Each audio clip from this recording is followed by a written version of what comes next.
السلام عليكم ورحمة الله. الحمد لله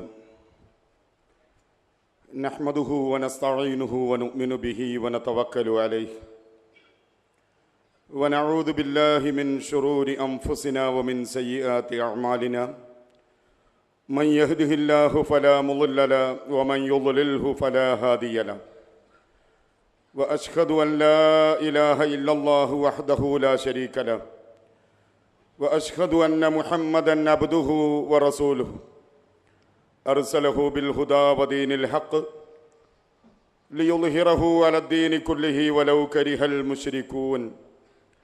اللهم صل على محمد وعلى آل محمد كما صليت على إبراهيم وعلى آل إبراهيم إنك حميد مجيد. اللهم بارك على محمد وعلى آل محمد كما باركت على إبراهيم وعلى آل إبراهيم إنك حميد مجيد. أما بعد فإن خير الحديث كتاب الله وخير الهدي هدي محمد صلى الله عليه وسلم وشر الأمور محدثاتها وكل محدثة بدعة. اتقوا الله عباد الله. ബഹുമാന്യരായ പണ്ഡിതന്മാരെ, സഹോദരന്മാരെ, സഹോദരികളെ, നല്ലവരായ നാട്ടുകാരെ, ചങ്ങരംകുളം ദഅവ സമിതി സംഘടിപ്പിച്ചിട്ടുള്ള രണ്ടാമത്തെ മുഖാമുഖത്തിലാണ് നാം ഉള്ളത്. അഹ്ലുസുന്നത്ത് വൽ ജമാഅ എന്ന സംഘവും അതിൽ നിന്ന് വ്യതിചലിച്ചു പോയിട്ടുള്ള സംഘവും തമ്മിലുള്ള മുഖാമുഖം ഏറ്റുമുട്ടലാണ് സത്യത്തിൽ കഴിഞ്ഞ തവണയും അതുപോലെ തന്നെ ഇപ്പോഴുമെല്ലാം തന്നെ നടക്കാൻ പോകുന്നത്. ഇസ്ലാമിൻ്റെ ചരിത്രത്തിലേക്ക് നമ്മൾ തിരിഞ്ഞു നോക്കുമ്പോൾ മഹാനായ റസൂലുള്ളാഹി സ്വല്ലല്ലാഹു അലൈഹി വസല്ലമയുടെ കാലഘട്ടത്തിൽ തന്നെ എന്ന് വേണമെങ്കിൽ പറയാവുന്ന വിധത്തിൽ ചരിത്രരേഖകൾ ഇസ്ലാമിൻ്റെ തുടക്കം ഇന്ത്യയിൽ, കേരളത്തിൽ തുടങ്ങിയിട്ടുണ്ട് എന്നുള്ളത് നമുക്ക് ചരിത്രത്തിൽ നിന്ന് മനസ്സിലാക്കുവാൻ സാധിക്കും. ഹിജ്റ 5-ാം വർഷത്തിലാണ് എന്നും അതല്ല അതിൻ്റെ ശേഷമാണ് എന്നെല്ലാം തന്നെ ചരിത്രരേഖകളിലൂടെ നമുക്ക് വായിക്കാൻ സാധിക്കും ഇസ്ലാം കേരളക്കരയിൽ എത്തിയിട്ടുള്ളത്. എന്നാൽ ആ ഇസ്ലാമിൻ്റെ തുടക്കം, കേരളക്കരയിലുള്ള തുടക്കവും അതിന് ശേഷമുള്ള ചലനങ്ങളുമെല്ലാം തന്നെ നമ്മൾ എടുത്ത് പരിശോധിക്കുമ്പോൾ ഇസ്ലാമിൻ്റെ ചരിത്രത്തിൽ മുസ്ലിം സമൂഹത്തെ നമുക്ക് ചരിത്രത്തിലൂടെ മനസ്സിലാക്കുമ്പോൾ അല്ലാഹു സുബ്ഹാനഹു വ തആലയുടെ നിയമനിർദ്ദേശങ്ങൾ കൃത്യമായി ഉൾക്കൊണ്ടുകൊണ്ട് പ്രമാണങ്ങൾക്കനുസൃതമായിക്കൊണ്ട് ജീവിച്ചു വരുന്ന സംഘത്തെ ആദ്യ കാലഘട്ടം മുതൽക്ക് തന്നെ പരിചയപ്പെടുത്തപ്പെടുന്ന നാമമാകുന്നു അഹ്ലുസുന്നത്ത് വൽ ജമാഅ എന്നുള്ളത്. എന്നാൽ അതിൻ്റെ ഒപ്പം തന്നെ ചരിത്രത്തിൽ നമുക്ക് വായിക്കാൻ കഴിയുന്ന മറ്റൊരു വിഭാഗമാകുന്നു ഷിയാക്കൾ എന്നുള്ളത്. ഈ രണ്ട് സംഘമാണ് ഇസ്ലാമിലേക്ക് നമ്മൾ തിരിഞ്ഞു നോക്കുമ്പോൾ കാണാൻ സാധിക്കുക. ഒന്ന്, ഇസ്ലാമിൻ്റെ പ്രമാണങ്ങൾ ഉൾക്കൊണ്ടുകൊണ്ട് ജീവിക്കുന്ന വിഭാഗം. മറ്റൊന്ന്, ഇസ്ലാമിൻ്റെ പേരിൽ പ്രമാണങ്ങളിൽ നിന്ന് വ്യതിചലിച്ചു പോയിട്ടുള്ള ആളുകൾ. യഥാർത്ഥത്തിൽ ആ രണ്ട് വിഭാഗത്തെയും നമ്മൾ പരിശോധിക്കുമ്പോൾ വളരെ കൃത്യമായിക്കൊണ്ട് വർത്തമാന കാലഘട്ടത്തിൽ മനസ്സിലാക്കാൻ സാധിക്കുന്ന ചില സംഭവങ്ങൾ നമുക്ക് നാം ജീവിക്കുന്ന കാലഘട്ടത്തിൽ അറിയാൻ സാധിക്കും, കാണാൻ സാധിക്കും. ഹിജ്റ 1437 വർഷത്തിലേക്ക് നമ്മൾ പ്രവേശിച്ചിരിക്കുകയാണ്. ഒരു പുതിയ വർഷത്തിലാണ് നമ്മൾ നിലനിൽക്കുന്നത്. ഹിജ്റ വർഷത്തിൻ്റെ പുതിയ വർഷത്തിൽ, പുതിയ മാസത്തിലാണ് നാം നിലനിൽക്കുന്നത്. ഹിജ്റ വർഷത്തിലെ മാസങ്ങൾ നമുക്കറിയാം, അത് 12 മാസങ്ങൾ തന്നെയാണ്. അത് ഇന്നോ ഇന്നലെയോ ആരംഭിച്ചിട്ടുള്ളതല്ല. റബ്ബ് സുബ്ഹാനഹു വ തആലയുടെ വചനങ്ങൾ തന്നെ മാസങ്ങളുടെ കണക്കുകൾ നമുക്ക് പരിചയപ്പെടുത്തി തന്നപ്പോൾ ഇന്ന ഇദ്ദത്തശ്ശുഹൂരി ഇൻദല്ലാഹി 12 ശഹ്റൻ ഫീ കിതാബില്ലാഹ് യൗമ ഖലഖസ് സമാവാതി വൽ അർള്. ആകാശഭൂമികളുടെ സൃഷ്ടിപ്പ് നാൾ തൊട്ട് തന്നെ ഒരു വർഷത്തിന് 12 മാസമായി കൊണ്ടാണ് അള്ളാഹു കണക്കാക്കിയിട്ടുള്ളത്. ആ 12 മാസങ്ങളിൽ മിൻഹാ അർബഅത്തുൻ ഹുറും, അതിൽ 4 മാസങ്ങൾ ആദരിക്കേണ്ട മാസങ്ങളാണ്. പവിത്രതയുള്ള മാസങ്ങളാണ്. ആ 4 മാസങ്ങൾ ഏതൊക്കെയാണ് എന്നുള്ളത് പരിശുദ്ധ ഖുർആനിനെ വിശദീകരിച്ചുകൊണ്ട് തിരുനബി സല്ലല്ലാഹു അലൈഹി വസല്ലമയുടെ വചനങ്ങളിലൂടെ നമുക്ക് കണ്ടെത്താൻ സാധിക്കും.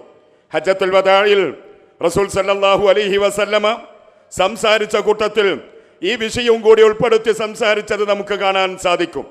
വർഷം അതിൻ്റെ ആദ്യ കാലഘട്ടത്തിലെ തീരുമാനമനുസരിച്ചുകൊണ്ട് തന്നെ അള്ളാഹുവിൻ്റെ അലംഘനീയമായ നിയമത്തിലൂടെ ചലിച്ചുകൊണ്ടിരിക്കുകയാണ്. രാവും പകലും വ്യത്യാസപ്പെടുന്നതിനനുസരിച്ചുകൊണ്ട് സമയങ്ങളും ദിവസങ്ങളും മാസങ്ങളും ഉണ്ടായിക്കൊണ്ടിരിക്കുന്നു. ആ കൂട്ടത്തിൽ പ്രവാചകൻ സല്ലല്ലാഹു അലൈഹി വസല്ലമ പറഞ്ഞു, ഒരു വർഷം 12 മാസങ്ങളാണ്. അതിൽ 4 മാസങ്ങൾ ആദരിക്കേണ്ട മാസങ്ങളാണ്. ആ 4 മാസങ്ങൾ ആദരിക്കേണ്ട മാസങ്ങൾ ഏതൊക്കെയാണ് എന്ന് വ്യക്തമാക്കി സലാസുൽ മുതവാലിയാത്ത്, തുടർച്ചയായി വരുന്ന 3 മാസങ്ങൾ, ദുൽഖഅദ, ദുൽഹിജ്ജ, മുഹറം. മറ്റൊന്ന് വറജബ് മുളർ ബൈന ജമാദ വ ശഅബാൻ, ശഅബാൻ മാസത്തിൻ്റെയും ജമാദുൽ ആഖിറിൻ്റെയും ഇടയിലായി വരുന്ന റജബ് മാസമാണ്. ഈ 4 മാസങ്ങളാണ് പവിത്രതയുള്ള മാസങ്ങൾ, ആദരിക്കേണ്ട മാസങ്ങൾ.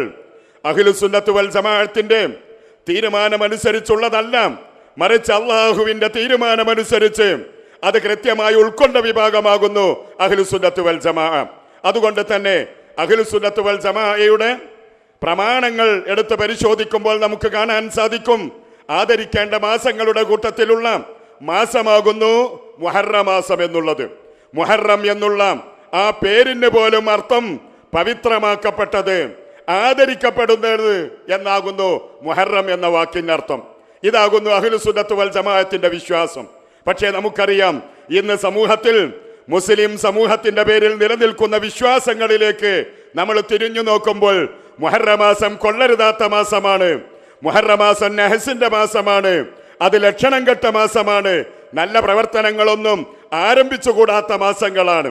അതുകൊണ്ട് തന്നെ ഒരു വീട് താമസിക്കുകയാണെങ്കിൽ, ഒരു കച്ചവടത്തിന് തുടക്കം കുറിക്കുകയാണെങ്കിൽ, അതല്ലെങ്കിൽ ഏതെങ്കിലും തരത്തിലുള്ള ഒരു പുതിയ പ്രവർത്തനത്തിന് ആരംഭം കുറിക്കുകയാണെങ്കിൽ ഒന്നുകിൽ ദുൽഹജ്ജ് മാസത്തിൽ തന്നെ അത് ആരംഭിക്കും, അതല്ലെങ്കിൽ മുഹറം മാസം കഴിയണം. ഇനി അത്രത്തോളം നീളാൻ സൗകര്യമില്ല എങ്കിൽ മുഹറം 10 കഴിയണം. ഈ വിശ്വാസം എവിടെ നിന്ന് കടന്നു വന്നു? നമ്മുടെ സമൂഹത്തിൽ ഇസ്ലാമിന്റെ പൈതൃകം അവകാശപ്പെട്ടുകൊണ്ട് നിലനിൽക്കുന്ന മഹാഭൂരിപക്ഷം അവകാശപ്പെടുന്ന ആളുകൾ അവരുടെ കലണ്ടറുകളായിരുന്നാലും അവരുടെ മറ്റ് രേഖകളായിരുന്നാലും അതൊക്കെ പരിശോധിക്കുമ്പോൾ ഈ വസ്തുത കൃത്യമായി കൊണ്ട് നമുക്ക് മനസ്സിലാക്കാൻ സാധിക്കും. മുഹറം മാസം നഹസിന്റെ മാസമാണ്. അതുപോലെ തന്നെ ഓരോ മാസത്തിലും കുറെ നഹസുള്ള തീയതികൾ ഇതെവിടെ നിന്ന് കടന്നു വന്നു എന്ന് പരിശോധിച്ചാൽ യഥാർത്ഥത്തിൽ അതിന്റെ തുടക്കം ജൂതന്മാരിൽ നിന്നാണ്. പിന്നീട് അത് ഷിയാക്കൾ ഏറ്റുപിടിച്ചു. ആ ഷിയാക്കളിൽ നിന്നാണ് ഇത്തരത്തിലുള്ളൊരു വിശ്വാസം കടന്നു വന്നത്. അതുകൊണ്ട് തന്നെ ആരാണ് അഹ്ലുസുന്നത്ത് വൽ ജമാഅ, ആരാണ് അതിൽ നിന്ന് വ്യതിചലിച്ചു പോയിട്ടുള്ളത് എന്നത് മനസ്സിലാക്കാൻ ഈ ഒരൊറ്റ സംഭവം മാത്രം നിങ്ങളുടെ മുന്നിൽ ഓർമ്മപ്പെടുത്തുകയാണ്. ഷിയാക്കൾ എന്തുകൊണ്ടാണ് മുഹറം മാസത്തെ നഹസായി കൊണ്ട് പ്രഖ്യാപിച്ചത്? എന്തുകൊണ്ടാണ് മുഹറം 10 അത് ദുശകുനത്തിന്റെ മാസമായി കൊണ്ട് പ്രഖ്യാപിച്ചത് എന്ന് പരിശോധിച്ചാൽ റസൂലുള്ളാഹി സ്വല്ലല്ലാഹു അലൈഹി വസല്ലമയുടെ പേരക്കുട്ടിയായ ഹുസൈൻ റളിയല്ലാഹു അൻഹു കർബല യുദ്ധത്തിൽ രക്തസാക്ഷിയായി. അതുകൊണ്ട് തന്നെ ആ ഒരു മാസം, മോശപ്പെട്ട മാസം, ആ ഒരു തീയതി മുഹറം 10 എന്ന് പറയുന്നത് ഏറ്റവും മോശപ്പെട്ട തീയതിയായിക്കൊണ്ട് അവർ ഗണിച്ചു വരികയാണ്. ഇതൊരിക്കലും പ്രവാചക സല്ലല്ലാഹു അലൈഹി വസല്ലമയുടെ അധ്യാപനങ്ങൾക്ക് നിരക്കുന്നതല്ല. നബി സല്ലല്ലാഹു അലൈഹി വസല്ലമയെ വളരെയേറെ വേദനിപ്പിച്ച സംഭവങ്ങൾ, ഒരുപാട് രക്തസാക്ഷിത്വ സംഭവങ്ങൾ റസൂലുള്ളാഹി സ്വല്ലല്ലാഹു അലൈഹി വസല്ലമയുടെ ജീവിതകാലത്ത് കഴിഞ്ഞിട്ടുണ്ട്. ഹിജ്റ 3-ാം വർഷം നടന്ന ഉഹദ് യുദ്ധം മുസ്ലിങ്ങളെ സംബന്ധിച്ചിടത്തോളം അതിദാരുണമായ ഒരുപാട് പ്രയാസങ്ങൾ ഉണ്ടാക്കി തീർത്ത യുദ്ധമാണ്. ആ യുദ്ധത്തിൽ പ്രവാചക സല്ലല്ലാഹു അലൈഹി വസല്ലമയുടെ പിതൃവ്യനായ സയ്യിദുൽ ശുഹദാ ഹംസ ബിൻ അബ്ദുൽ മുത്തലിബ് റളിയല്ലാഹു അൻഹു രക്തസാക്ഷിയായ ദിവസമായിരുന്നു. ആ മുഹറം ശവ്വാൽ 14 നടന്ന ആ ഉഹദ് യുദ്ധം അത് പ്രവാചകനെ വല്ലാതെ വേദനിപ്പിച്ചു. ഹിജ്റ 8-ാമത്തെ വർഷം മക്കം ഫതഹിന്റെ സന്ദർഭത്തിൽ ഹംസ റളിയല്ലാഹു അൻഹുവിന്റെ ഘാതകനായ വഹ്ശി റളിയല്ലാഹു അൻഹു ഇസ്ലാമിലേക്ക് കടന്നു വന്നു. ഹംസ റളിയല്ലാഹു അൻഹുവിനെ കൊലപ്പെടുത്തുന്നതിന് ആസൂത്രണം പ്രവർത്തിച്ച ഹിന്ദ് റളിയല്ലാഹു അൻഹ മുസ്ലിമായി. അവർക്ക് ഇസ്ലാമിന്റെ അംഗത്വം നൽകിക്കൊണ്ട് പ്രവാചകൻ സല്ലല്ലാഹു അലൈഹി വസല്ലമ അവരെ ആശ്ലേഷിച്ചുകൊണ്ട് അവരെ സമാധാനിപ്പിച്ചു. പക്ഷേ നബി സല്ലല്ലാഹു അലൈഹി വസല്ലമക്ക് വളരെയേറെ വേദനയുണ്ടാക്കിയ ഒരു സംഭവമായിരുന്നു. ചരിത്ര രേഖകളിൽ നമുക്ക് കാണാൻ സാധിക്കും. വഹ്ശി റളിയല്ലാഹു അൻഹുവിനോട് പ്രവാചകൻ സല്ലല്ലാഹു അലൈഹി വസല്ലമ പറഞ്ഞു, വഹ്ശി, താങ്കളെ കാണുമ്പോൾ എന്റെ പിതൃവ്യനായ ഹംസ റളിയല്ലാഹു അൻഹു പിടഞ്ഞു മരിച്ചത് എന്റെ മനസ്സിൽ ഓർമ്മ വരികയാണ്. അതുകൊണ്ട് തന്നെ താങ്കൾക്ക് സാധിക്കുമെങ്കിൽ എന്റെ മുന്നിൽ വരാതെ നിങ്ങൾക്ക് ജീവിക്കാൻ സാധിച്ചാൽ എന്ന് പ്രവാചകൻ സല്ലല്ലാഹു അലൈഹി വസല്ലമ പറഞ്ഞു എന്ന് ചില ചരിത്ര രേഖകളിൽ നമുക്ക് വായിക്കാൻ സാധിക്കും. അത്രമാത്രം പ്രവാചകനെ വേദനിപ്പിച്ച സംഭവം. പക്ഷേ അതിന്റെ പേരിൽ ശവ്വാൽ മാസം നഹസായിക്കൊണ്ട് പ്രഖ്യാപിച്ചില്ല. ആ ഉഹദ് യുദ്ധം നടന്ന തീയതി മുസ്ലിങ്ങൾ ഒരിക്കലും തന്നെ കരിദിനമായി ആചരിച്ചില്ല. അതുപോലെ തന്നെ നമ്മൾ മനസ്സിലാക്കുക, ഹുസൈൻ റളിയല്ലാഹു അൻഹുവിന്റെ പിതാവ് 4ാം ഖലീഫയായ പ്രവാചക സല്ലല്ലാഹു അലൈഹി വസല്ലമയുടെ മരുമകനായ അലി ബിൻ അബി ത്വാലിബ് റളിയല്ലാഹു അൻഹു ഹിജ്റ 40ാമത്തെ വർഷം റമളാൻ 17-ന് സുബഹി നമസ്കാരത്തിന് പള്ളിയിലേക്ക് വരുന്ന സമയത്താണ് അബ്ദുറഹ്മാൻ ഇബ്നു മുൽജിം എന്ന് പറയുന്ന വ്യക്തി അദ്ദേഹത്തെ കുത്തിക്കൊലപ്പെടുത്തിയത്. അതിന്റെ പേരിൽ റമളാൻ മാസം ഒരിക്കലും നഹസിന്റെ മാസമായിക്കൊണ്ട് അള്ളാഹു തൃപ്തിപ്പെട്ടവരായ സഹാബികൾ ജീവിച്ചിരിക്കുന്ന ആ കാലഘട്ടത്തിൽ ഒരാളും തന്നെ പ്രഖ്യാപിച്ചില്ല. അതുപോലെ തന്നെ ഇസ്ലാമിന്റെ 3ാം ഖലീഫയായ മഹാനായ ഉസ്മാൻ ബിൻ അഫ്ഫാൻ റളിയല്ലാഹു അൻഹു ഹിജ്റ 35ാമത്തെ വർഷം ദുൽഹജ്ജ് 13-ന് അയ്യാമു തശ്രീഖിന്റെ ദിവസമായിരുന്നു ഉസ്മാൻ റളിയല്ലാഹു അൻഹുവിന്റെ ആ ഷഹാദത്ത്, അദ്ദേഹം ഷഹീദായത്. അതുപോലെ തന്നെ 2ാമത്തെ ഖലീഫയായ ഷഹീദുൽ മിഹ്റാബ് എന്ന പേരിൽ അറിയപ്പെടുന്ന ഉമർ ഇബ്നുൽ ഖത്താബ് റളിയല്ലാഹു അൻഹു ഹിജ്റ 23 ദുൽഹജ്ജ് മാസം 28-നായിരുന്നു അബൂലുലത്ത് എന്ന വ്യക്തിയുടെ കുത്തേറ്റുകൊണ്ട് മദീന പള്ളിയുടെ മിഹ്റാബിൽ മറിഞ്ഞു വീണത് എന്ന് ചരിത്രത്തിൽ നമുക്ക് വായിക്കാൻ സാധിക്കും.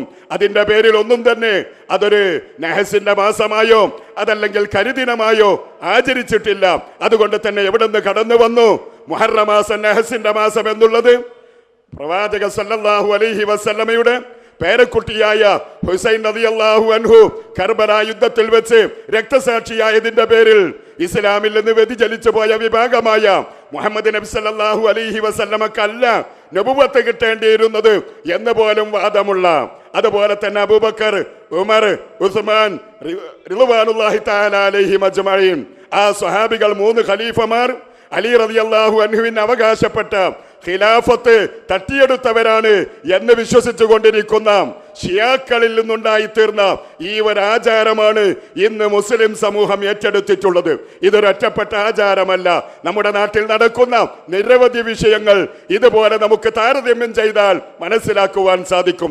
അതുകൊണ്ട് സഹോദരങ്ങളെ, ഇവിടെ നമ്മൾ ചർച്ചക്കെടുത്തിട്ടുള്ള വിഷയം അഹ്ലുസുന്നത്ത് വൽ ജമാഅ എന്ന കക്ഷിയും അതിൽ നിന്ന് വ്യതിചലിച്ചു പോയിട്ടുള്ള ആളുകളും അവരാരാണ് എന്ന് ഇതുപോലെ നിങ്ങൾ പരസ്പരം താരതമ്യം ചെയ്തുകൊണ്ട് മാറ്റുരച്ചുകൊണ്ട് കൃത്യമായി മനസ്സിലാക്കണം എന്ന് മാത്രമാണ് ഈ സന്ദർഭത്തിൽ ഞാൻ ഓർമ്മിപ്പിക്കുന്നത്. ഇവിടെ ഇൻഷാ അല്ലാഹ് ആരാണ് അഹ്ലുസുന്നത്ത് വൽ ജമാഅ എന്ന വിഷയത്തെക്കുറിച്ച് കൃത്യമായ വിഷയാവതരണം ഇവിടെ നടക്കും. അതിനുശേഷം ഇവിടെ ചോദ്യോത്തരങ്ങളും നടക്കാൻ പോവുകയാണ്. അതുകൊണ്ട് തന്നെ ഈ ഒരു സംരംഭം പരമാവധി മനസ്സിലാക്കുവാനും അതുപോലെ തന്നെ കാര്യങ്ങളിൽ നമുക്കുള്ള അവ്യക്തതകൾ തീർക്കുവാനും സത്യത്തെ ഉൾക്കൊള്ളുവാനുമുള്ള മനസ്സോടുകൂടി ഉപയോഗപ്പെടുത്തണമെന്ന് മാത്രം ഓർമ്മപ്പെടുത്തിക്കൊണ്ട് അല്ലാഹു സുബ്ഹാനഹു വ തആല സത്യം സത്യമായി മനസ്സിലാക്കി ആ സത്യത്തിന്റെ അഹ്ലുകാരുടെ കൂട്ടത്തിൽ ഉൾപ്പെടാനുള്ള തൗഫീഖ് അല്ലാഹു നമുക്കെല്ലാവർക്കും നൽകുമാറാകട്ടെ. തെറ്റാണെന്ന് ബോധ്യപ്പെടുന്ന കാര്യങ്ങൾ അത് കൈയൊഴിക്കുവാനുള്ള സന്മനസ് റബ്ബ് സുബ്ഹാനഹു വ തആല നമുക്കേവർക്കും നൽകി അനുഗ്രഹിക്കുമാറാകട്ടെ എന്ന പ്രാർത്ഥനയോടുകൂടി ഞാൻ എൻ്റെ വാക്കുകൾ ഉപസംഹരിക്കുന്നു. വആഖിറു ദഅവാന അൽഹംദുലില്ലാഹി റബ്ബിൽ ആലമീൻ. ഇൻഷാ അല്ലാഹ് ഇനി നമ്മോട് സംസാരിക്കുന്നത് ബഹുമാന്യനായ മൂസ സലാഹി കാര അവർകളാണ്. അദ്ദേഹം നമ്മോട് സംസാരിക്കും. അതിനു വേണ്ടി അദ്ദേഹത്തെ ആദരപൂർവ്വം ക്ഷണിക്കുന്നു. അസ്സലാമു അലൈക്കും വറഹ്മത്തുള്ളാഹി.